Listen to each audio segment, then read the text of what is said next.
பால் வகை இயல்பு பண்பு மாடம் மாளிகை அமை மூங்கில் புரளும் ததும்பும் கரைகின்ற கத்துகின்ற ஒலிக்கின்ற.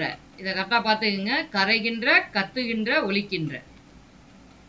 சுழித்தோடும் சுழன்றோடும் மார்பு சுரந்த வளமான மருகியது கலங்கியது ஏதலி ஏழை அகதி வட ஆரிய நாடு திருமலை தென் ஆரிய நாடு குற்றாலம் ஆரளி மொய்க்கின்ற வண்டு இந்துலம் இந்துலம் என்னும் ஒரு வகை பண் இடங்கனி சங்கிலி